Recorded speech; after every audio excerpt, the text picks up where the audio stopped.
On va parler d'économie, vachement moins fun Ça que va le avec? love, mais extrêmement important.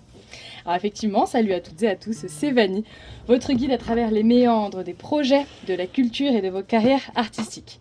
Vous avez l'impression que sans subvention, votre projet n'atteindra pas son objectif, ou même vous attendez un miracle financier qui ne vient jamais, eh bien vous êtes au bon endroit. Bon, pas parce que je vais vous donner un miracle, hein, mais juste une petite solution. Faut pas Donc donner de bienvenue l'argent.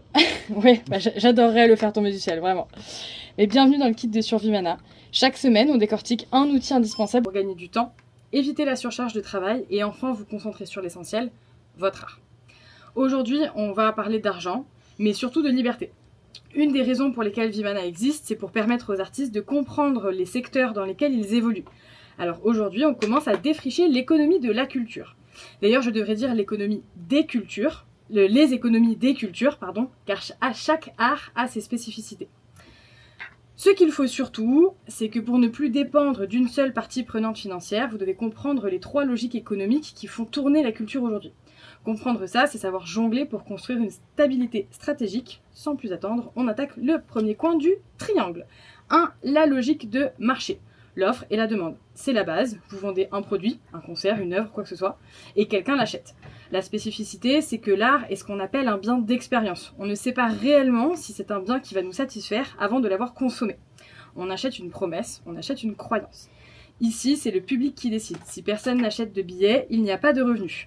C'est le pari risqué du marché classique d'ailleurs. Mais c'est une forme de liberté directe, car c'est à vous de mettre en place les ciblages, les stratégies, les méthodes, etc.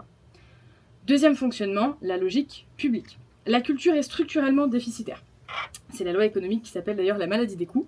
Produire une pièce de théâtre coûte toujours plus cher, mais vous ne pouvez pas multiplier le prix des billets à l'infini, ni la jauge à votre disposition. Pour compenser ce déficit intrinsèque, une des solutions développées a été de faire intervenir le secteur public. L'État intervient pour combler le manque via des subventions, entre autres parce que, on le rappelle, la culture est essentielle à toute société et à l'humanité. Le risque majeur que nous sommes en train de prendre en pleine figure d'ailleurs, c'est que dépendre uniquement de l'État, c'est à la merci des changements des budgets politiques et des tendances politiques. C'était un pilier solide qui s'effrite fortement. Troisième angle pour compléter notre triangle, la logique philanthropique. C'est l'héritage historique des Médicis et des grandes familles donatrices. Des entreprises ou des particuliers financent votre art par passion et pour bénéficier d'avantages fiscaux. C'est une source d'argent privée. Dans les cultures anglo-saxonnes, cette méthode est beaucoup plus présente qu'en France. À noter, n'importe qui peut mécéner et toute structure administrative payant des impôts peut avoir des déductions fiscales grâce au mécénat. Attention au revers de la médaille tout de même, les mécènes peuvent parfois vouloir influencer votre ligne artistique. C'est un partenaire à choisir avec précaution. Pour jongler avec ces trois logiques, il faut faire attention. Mais pourquoi est-ce que c'est très important ? C'est parce que si votre budget ne repose que sur un pilier, vous êtes en danger. L'artiste stratège en 2026, c'est celui qui sait aussi naviguer entre ces trois logiques. Une part de subvention, un peu de vente et un coup de pouce de donateur. C'est un pouvoir de contrôle, de négociation et de réassurance. Alors, toi, Oui. est-ce que tu as déjà fait des budgets ? Est-ce que tu arrives à naviguer un peu dans ces secteurs économiques ?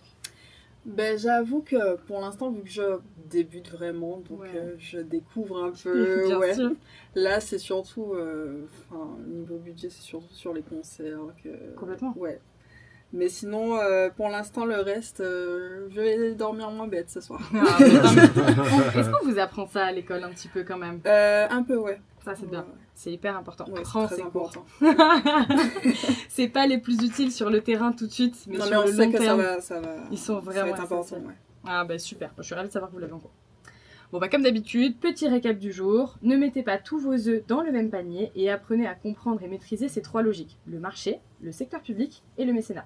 C'est le triangle, non pas des Bermudes, mais de l'économie de la culture. Comme toujours, si vous avez besoin d'un coup de main ou que vous voulez plus de conseils, on se retrouve sur le Instagram de Vimana Paris. Tous les épisodes de la chronique sont à retrouver sur la chaîne YouTube de Vimana Paris aussi. J'en profite pour faire un big up à VR du média On Parle R&B qui fait des super soirées, musique old school 90-2000, en gros dans les années, qui s'appelle Back and Forth et la prochaine c'est le 15 février à la Baraque, rue de Charonne dans le 11e. Ambiance R&B, soul, raga, dancehall. Vous allez trouver de l'amour et de l'ambiance comme on aime ici. Je vous dis à la semaine prochaine dans le kit de Survie Mana pour un nouveau décortiquage. Et n'oubliez pas, si le loup de Wall Street a compris l'économie, aucune raison que les artistes n'y arrivent pas aussi. Merci Valérie. Beaucoup d'expression hein, pour ce soir. Ouais, t'as vu? T'es inspiré, hein. Je deviens de plus en plus marrante. Tu vas faire un show, one woman show là bientôt. C'est mon objectif pour 2030. Vas-y, je t'attends au Madison Square 2030. Garden. Pas 2030, pas 2030. Je t'attends au Madison Square Garden bientôt. Aïe aïe aïe aïe, pas du tout.